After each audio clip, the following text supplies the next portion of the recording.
Hello viewers, welcome to my channel. This is Rekha Venkateshwarlu, Assistant Professor of Physics, Government Degree College for Women, Nalgonda. In the present class, I am going to present the topic Electromagnetics. This is BSc Physics 5th semester Electromagnetic Theory Unit 2 syllabus. The contents of the present lecture are Introduction, force acting on a moving charge in a uniform magnetic field, force acting between two moving charges. After that, we will cover the discussion, force acting on a current carrying conductor placed in a magnetic field.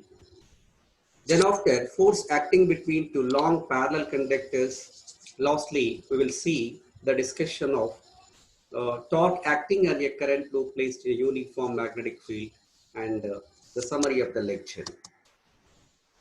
So coming to the introduction, we know that a stationary charge produces only the electric field. But whereas the moving charge produces both electric and magnetic fields, right? If the charge is placed in the magnetic field at rest, it doesn't experience the force. So magnetic field has no effect on stationary charge, but the magnetic field will affect the moving charge. That depends on the direction of moving of the charge. Okay, so now we will see in the present lecture what is the effect of magnetic field on the moving charge. Okay, so when the charge Q is moving with the velocity v bar in the uniform magnetic field of induction v bar, then that can experience the force is given by F bar equal to Q into V bar cross V bar. In magnitude, F is equal to QVB sin theta. Here FVB denoted as bold letter that represents a vectors. Okay, so what I am saying is when the charge Q is moving with velocity V bar in the uniform magnetic field of induction capital V bar, the force acting on the charge or charged particle F bar equal Q into V bar cross V bar. So its magnitude simply we write F is equal QVB sin theta. Okay. In this, if you see the cases, when theta equals to 0, sin 0 equals to 0, then F equal to 0. So therefore, when theta equal to 0 means what? The charge is moving parallel to the field or along the field, then the force is 0. So the charge doesn't experience the force. Similarly, when you substitute theta equal to 180, sin 180 equal to 0, then also F equal to 0. When the charge is moving opposite to the field direction, then it doesn't experience the force. In this, when theta equal to 90 degrees, since sin 90 equals to 1, here F depends on sin theta. The maximum possible value for sin theta is 1 for angle theta equal to 90 degree. Then F will become maximum. So when theta equal to 90 degrees, then F maximum equal to QVB. So that means when the charge is moving at right angles to the uniform magnetic field, that experience the maximum force. F maximum equal to QVB. Then that describes the circular path in the uniform magnetic field. So you can understand from this figure. Here the charge Q is moving with velocity V and enter into the uniform magnetic field. Here the uniform magnetic field is represented as cross. That represents the magnetic field is perpendicular to the plane of the paper outwards. So there we have the two notations for representing the uniform magnetic field.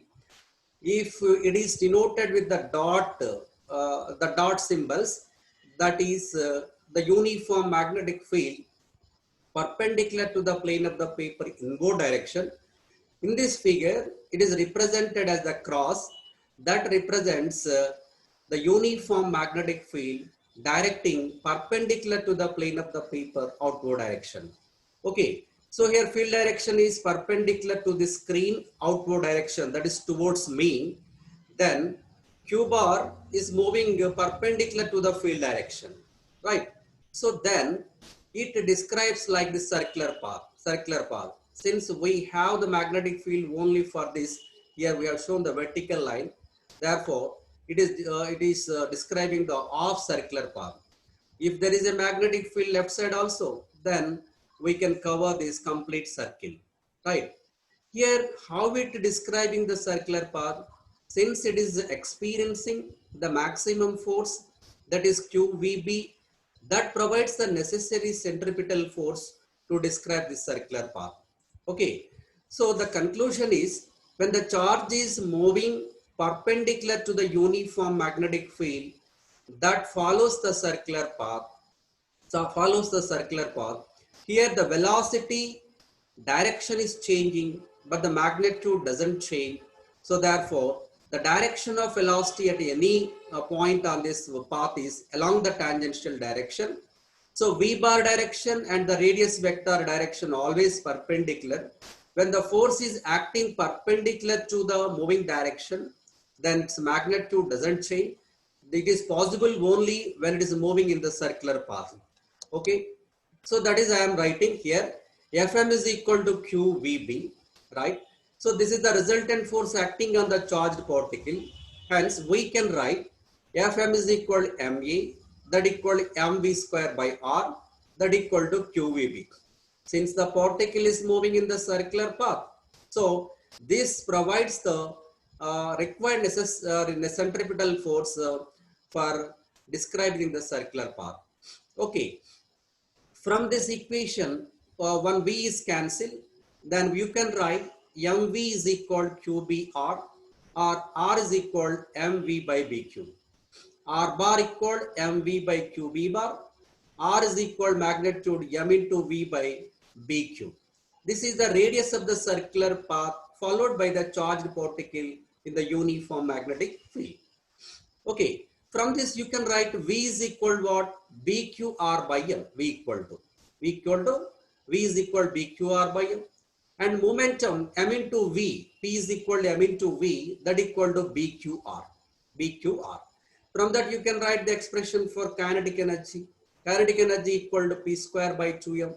So M into V is equal to what? BQR, right?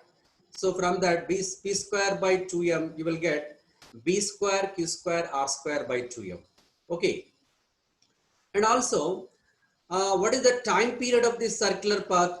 The time period of circular path in this, if the charged particle or charge is completing one circle, the time taken by the charge to complete the circle, how much? That is time is equal distance covered, that is circumference of the path 2 pi r by the speed of the charge v. From that you can write t is equal to 2 pi r by v, 2 pi r by v. In that you substitute r is equal to mv by bq, then you will get t is equal to 2 pi m by bq. Okay. From that omega equal bq by m, since t is equal to 2 pi by omega, and frequency f is equal the reciprocal of time period, or you can take from omega by 2 pi, that gives bq by 2 pi.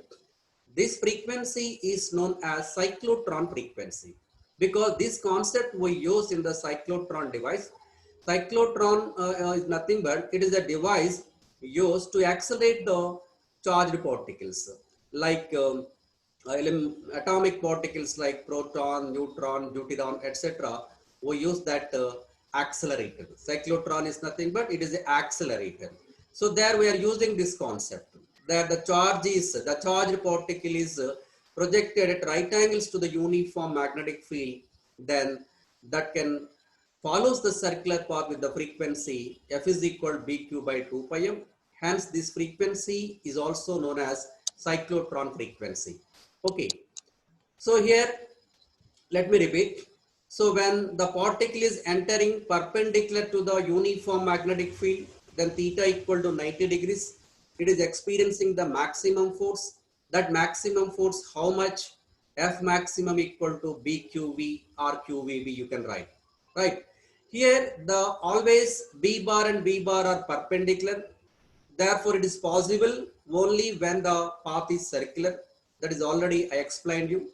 The momentum of the particle will remain constant in magnitude, but its direction changing.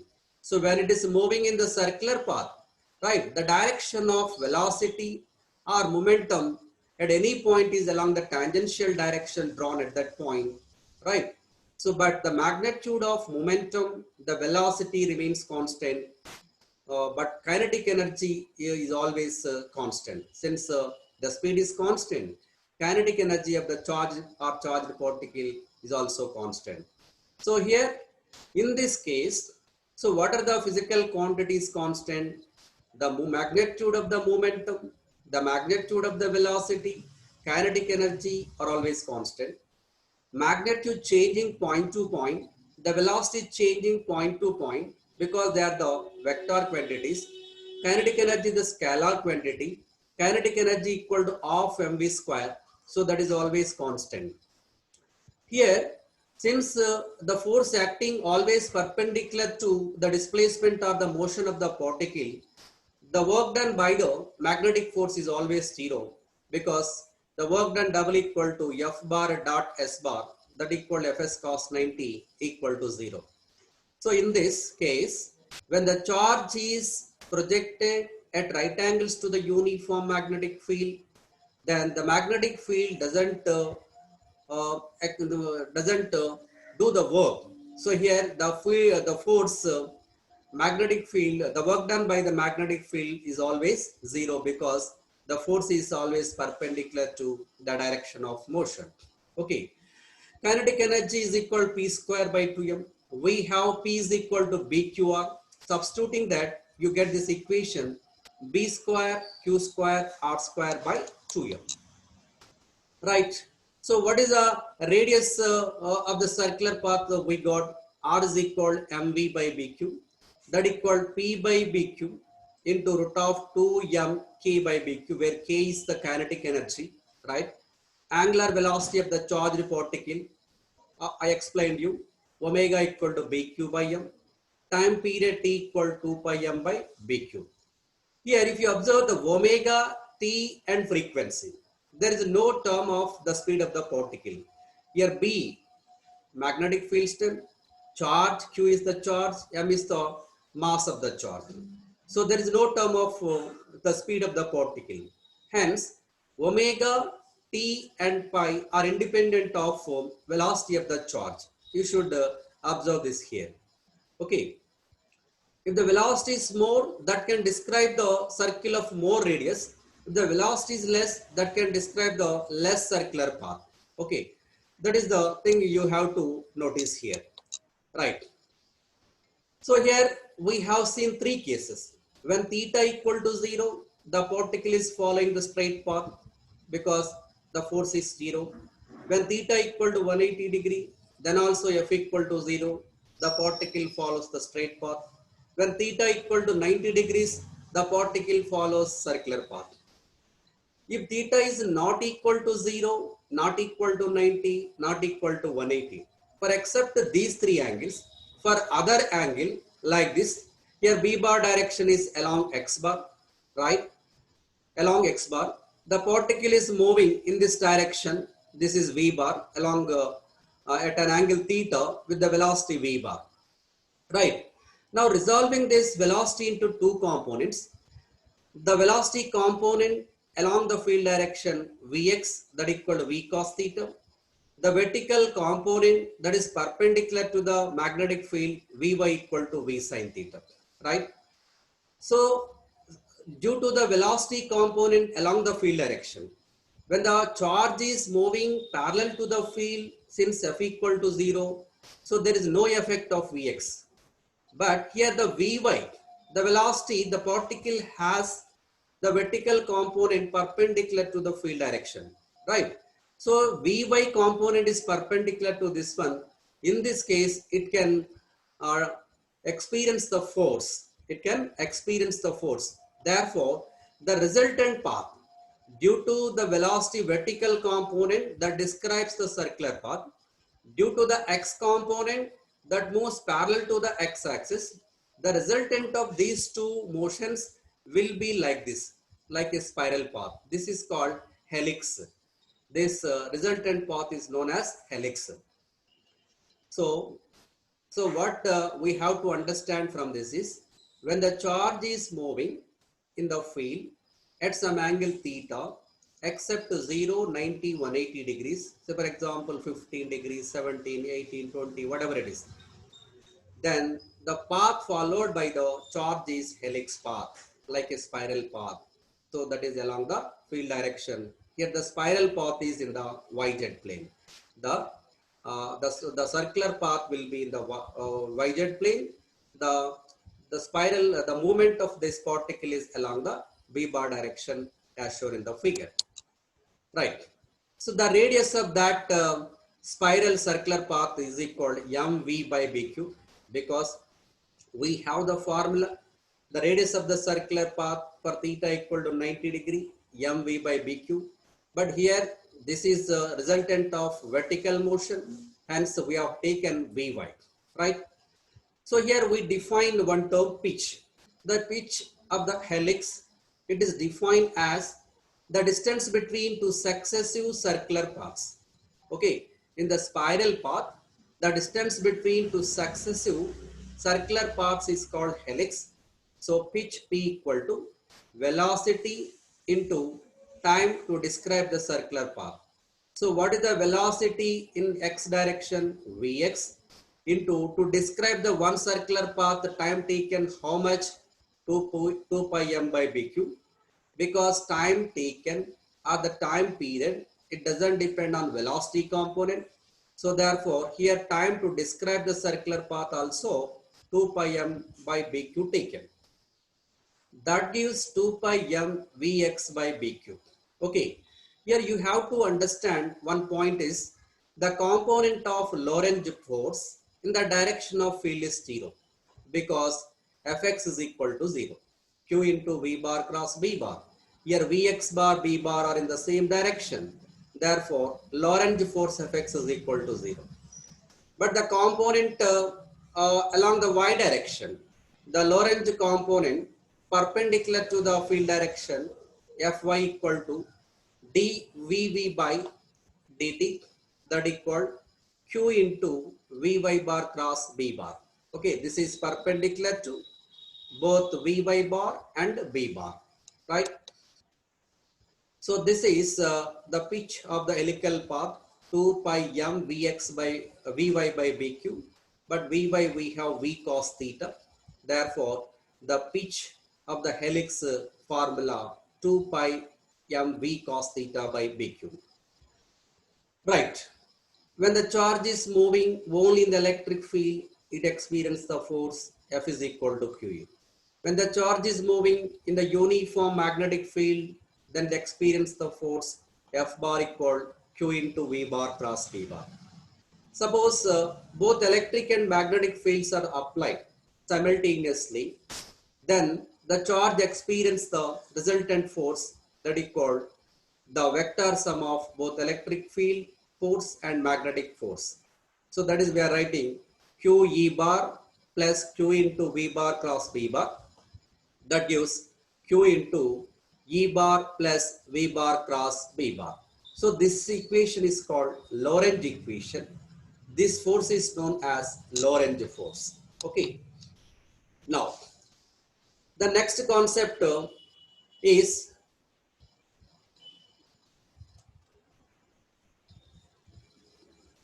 right?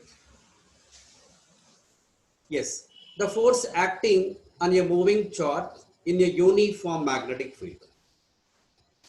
When the two charges Q1, Q2, which are situated at the distance r, then we know that electric force according to the Coulomb inverse square law, what is that? F is equal 1 by 4 pi epsilon naught Q1, Q2 by r square. Okay.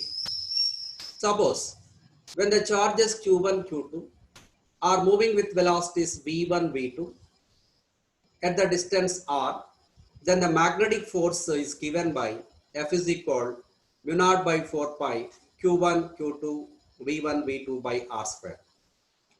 Here if the charges are moving in the same direction, then there exists attraction force. If the charges are moving in opposite direction, then they can experience the repulsive force. So this is shown here. If like charges, Q1, Q2 are similar charges, are moving in the same direction, for example, two protons or two electrons are moving in the same direction, then there exists attraction force. Here F is the attractive force.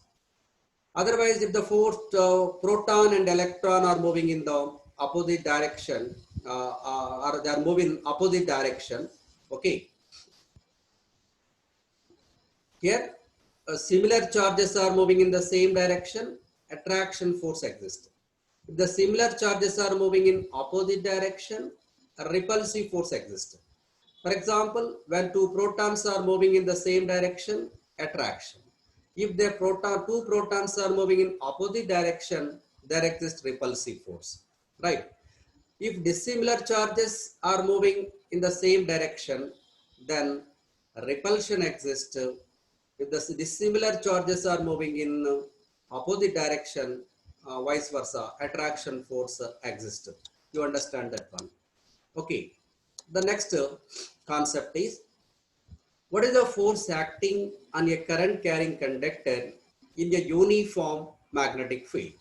Force acting on a current carrying conductor in a uniform magnetic field. Okay, let us consider. So this is a conductor of length L, which is placed in the uniform magnetic field of induction B bar, right? Here B bar direction is perpendicular to the screen. Suppose if you imagine that figure in the paper, so the field direction is perpendicular to the plane of the paper in outward direction, that is towards the reader, right? You assume that this conductor is supposed to be divided into small, infinite small elements. One element is DL. Then what is nothing but current flowing in the conductor? So that is nothing but the flow of charge. The flow of charge is nothing but current here. Here current I is flowing through the conductor, right? So therefore, the force due to this magnetic field, due to the small elemental charge dq, is given by df bar equal to dq into v bar cross v bar. According to our previous discussion, we have the formula f bar equal to q into v bar cross v bar.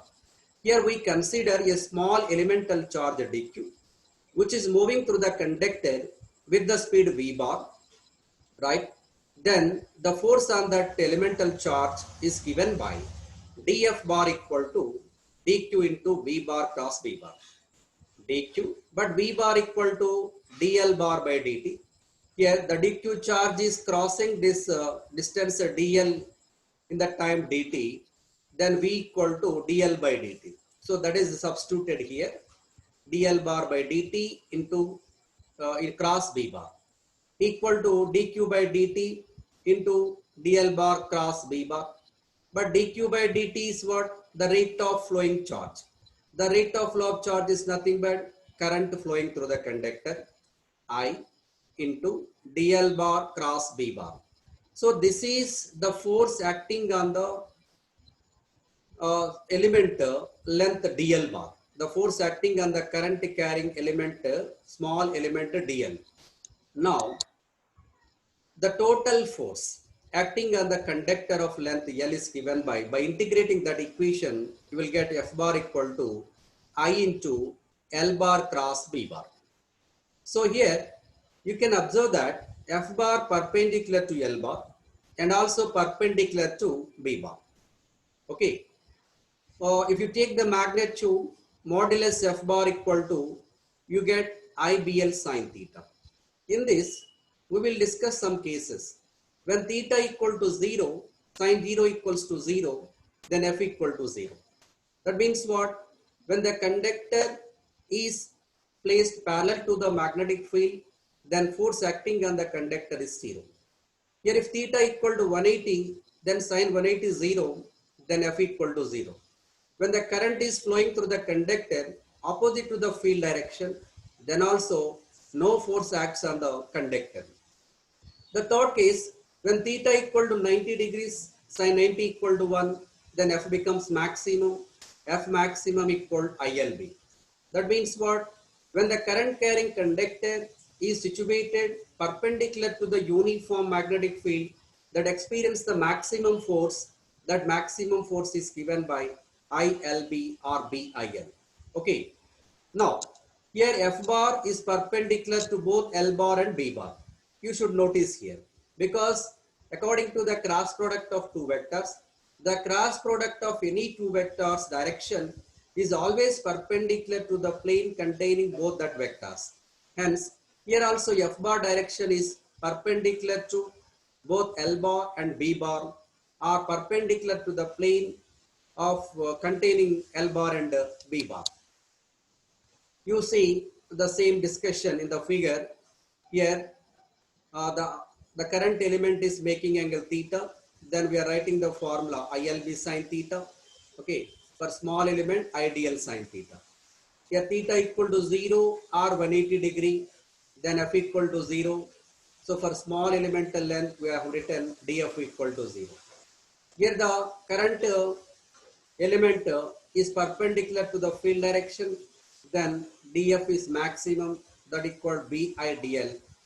For whole conductor, F is equal to BIL, you will get. So here the direction of the force acting on the conductor is shown in these two figures. Here the IDL bar, B bar are in this plane. DF bar direction is perpendicular to this plane in the above direction. Here IDL bar, B bar B bar also here same plane, but DB bar direction is perpendicular to the plane in the inward direction. So that depends on current direction. Here the current direction, here current direction are opposite. So according to this, the DF bar direction is DF bar direction is perpendicular to this plane in outward direction. Here DF bar direction is perpendicular to the plane in the inward direction. Okay. So this direction can be explained by using the two rules. One is Fleming left hand rule, the second right hand form rule. Okay, what is the Fleming left hand rule? When you stretch the first three fingers of the left hand perpendicular to each other, if B bar denotes magnetic field direction and middle finger denotes the current direction, then the thumb denotes the force acting on the conductor. So, by stretching the first three fingers of the left hand, if B bar and middle finger denotes magnetic field direction and current direction respectively, then the force experienced by the conductor is directed along the thumb direction. This is the Fleming left hand rule. The second one, right hand form rule. So this one, if the fingers are representing the field direction, right? Then, so you stretch the thumb perpendicular to the remaining fingers. Remaining fingers are all parallel like this. So here the remaining fingers are denoting the field direction, the thumb denoting the what current direction.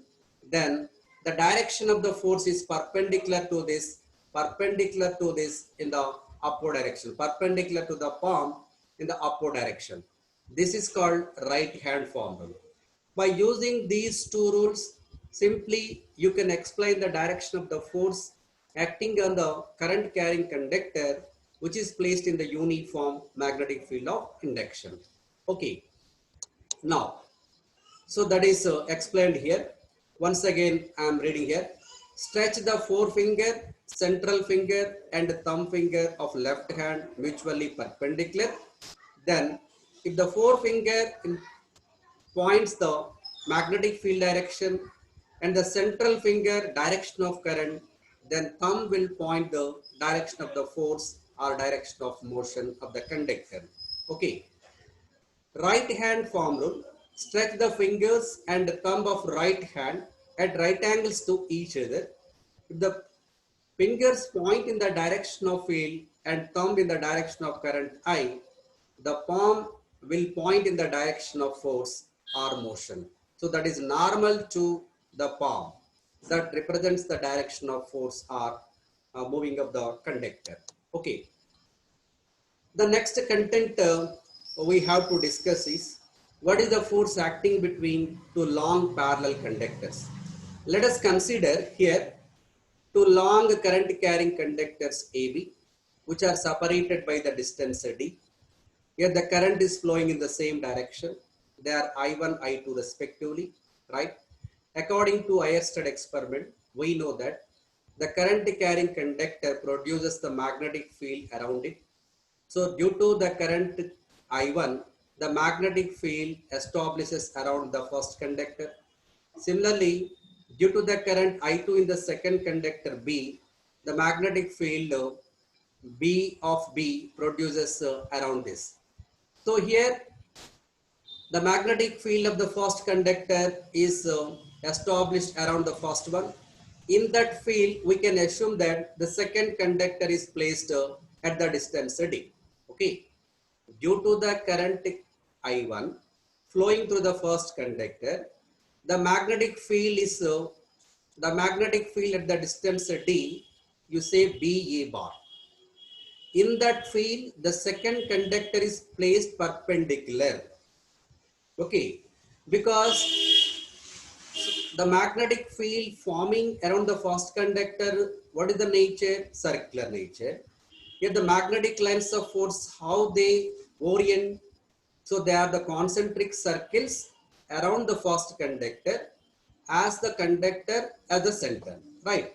So here, since the current direction is in upward direction, here magnetic lines of force are anti-clockwise direction. At this point, if you draw the tangent to the circle, that directs perpendicular to this plane inward direction. So here BA bar direction is perpendicular to this plane inward direction. So perpendicular to the screen inward direction. But current I2 is flowing in upward direction. Simply we can understand that the conductor is placed perpendicular to the field direction, right? Okay. Here, when the current is flowing in the two parallel conductors in the same direction, there exists attractive force. So here, due to that, that results the attractive force. So these two conductors are bent like this. If the current is flowing in opposite direction, there exists repulsive force. Then you can understand from this figure. Here current direction I1 bar, I2 bar in opposite direction. Due to the repulsive force, they are bending like this concave shape. Okay, a convex shape like this. Right. Now, the resultant magnetic field lines due to the two parallel conductors are like this. In the first figure, the magnetic field around the first conductor and the magnetic field around the second conductor. So the resultant of these two, you can observe that exactly on the line joining the two conductors in middle, at one point there are no lines of force. So that represents there is no resultant magnetic field, because due to the first conductor here magnetic field direction perpendicular to the plane inward direction. Due to the second conductor, applying the either Maxwell corkscrew rule or Ampere's right hand thumb rule, you can say that here the direction of magnetic field perpendicular to the plane outward direction. So due to the first conductor inward, due to the second conductor outward direction. Here, so if they are equal in magnitude, suppose if they are equal in magnitude at some point, then resultant magnetic induction field strength at that point will become zero. Therefore, in between at any one position, you will get the neutral point. There the resultant magnetic field strength will be zero. But here, the current is in the two parallel conductors, the currents are in the opposite direction. Due to the first conductor here, the current direction is perpendicular to the plane of paper inward direction or perpendicular to the screen inward direction. Due to the second conductor also in the same direction. Therefore, there is no neutral point. Here the lines of force, so you can observe here. So this is the resultant of the orientation of magnetic lines of force due to long parallel conductors when the currents are flowing in anti-parallel direction. Here the currents are flowing in the same direction. The resultant magnetic field lines are like this, right? So let us derive the magnitude of the force acting between two long parallel conductors. According to Biot-Savart's law, we have derived that magnetic induction due to the long straight conductor at the perpendicular distance d, we have the magnetic field mu naught by 4 pi 2 I1 by d. In the first conductor, the current I1 is flowing, right? Then the magnetic induction for a long conductor or infinite length of the conductor, then magnetic induction at the perpendicular distance d. This is the formula. Okay. So then in that field, so in this uniform magnetic field, now you can suppose that the second conductor I2 is placed. So for theta equal to 90 degree, the conductor experiences the maximum force. Then the force acting in the second conductor FB equal ILB formula. According to that, I2 BAL. So substituting that, you will get mu naught by 4 pi L 2 I1 I2 by D. Okay. So from that, FB by L equal mu naught by 4 pi 2 I1 I2 by D. 1 2 cancel. Here FB by L equal mu naught I1 I2 by 2 pi D. This equation represents the force acting between two parallel conductors. Yet the currents may be in the same direction or in opposite direction. If the currents are flowing in the same direction, this force nature is attractive force. If the currents are flowing in opposite direction, the nature of the force is a repulsive force. The force per unit length is given by mu naught I1 I2 by 2 pi d, where I1 I2 are currents in the conductors. D is the perpendicular distance between the conductors. From this expression, in SI system, we define the unit ampere. The SI unit of current is ampere. So that standard definition was given from this formula. How? When I1 equal to I2 equal to I, right? Then and D is equal to 1 meter. If F by L equal 2 into 10 power minus 7 Newton per meter, then that amount of current is treated as 1 ampere. So using this, you can define 1 ampere as when two parallel when two parallel conductors carrying the same equal amount of current, which are separated by the distance 1 meter in air or vacuum. If the force per unit length is 2 into 10 power minus 7 Newton per meter, then the magnitude of the current flowing through that conductor is equal to 1 ampere. Let me repeat. When two parallel current carrying conductors carrying equal currents are separated by the distance 1 meter, either in vacuum or free space, if the force per unit length is 2 into 10 power minus 7 Newton per meter, then the amount of current flowing through each conductor is equal to 1 ampere. So this is a SI unit of current ampere definition. Okay. The last concept is torque acting on the current carrying loop placed in a magnetic field. Here you suppose that PQRS, PQRS, this is PQRS, this is a rectangle shape current carrying loop which is placed in the uniform magnetic field of induction. Here the magnetic field is denoted with cross symbols. So that represents what? The magnetic field direction is perpendicular to this plane of the paper outward direction. Now the current is flowing in this direction as it is denoted by the arrow mark, right? The amount of current flowing through this coil is say I. Okay. Now, so now in this case, here PQ and RS. P, Q and RS, these are perpendicular to the magnetic field.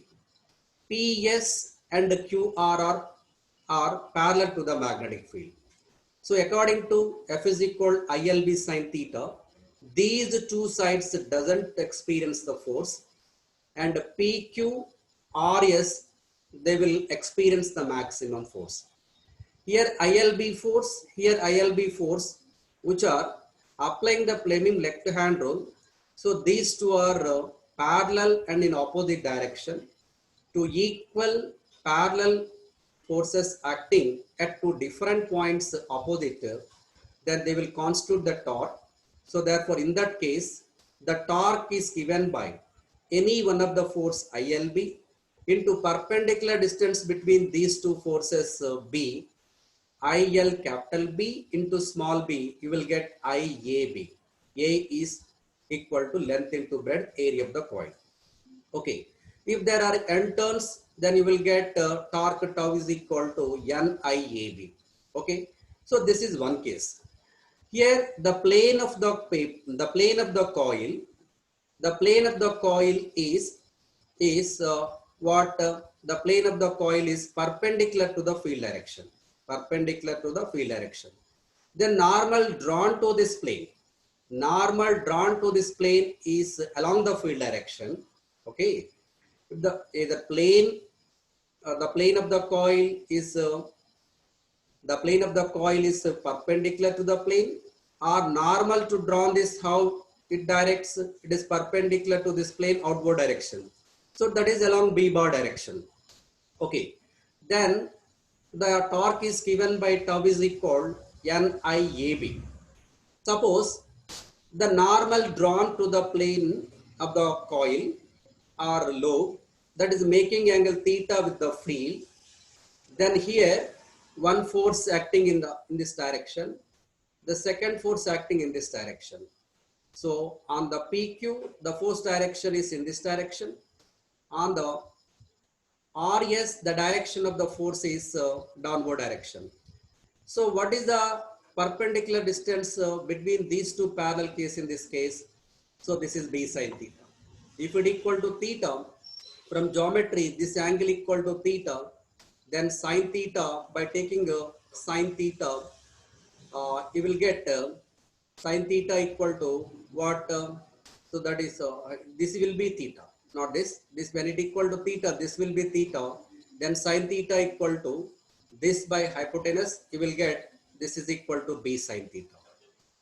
So the conclusion is, when the normal is making angle theta with the uniform field direction, then the perpendicular distance between two parallel forces will be B sine theta. Okay. When the normal is along the field direction, then simply the breadth equal to the perpendicular distance between the parallel forces. But in this case, B sine theta.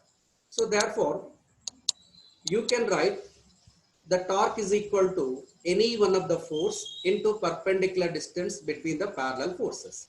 Okay. That equal BIL into B sine theta equal to BIA sine theta. Right. But L into B equal to area of the loop. Then substituting that, tau equal BIAN cos theta, sine theta. But I into A, that is I into A is magnetic moment, right? M. If there are n turns, we write it as BIAN into sine theta. This is for one turn. If the loop is containing only one turn, this is the formula. If the loop contains n turns, then formula tau equal BIAN sine theta, that equal to NIA bar cross B bar. But NIA is magnetic dipole moment. So then that is represented by capital M bar. Then you will get tau bar equal M bar cross B bar.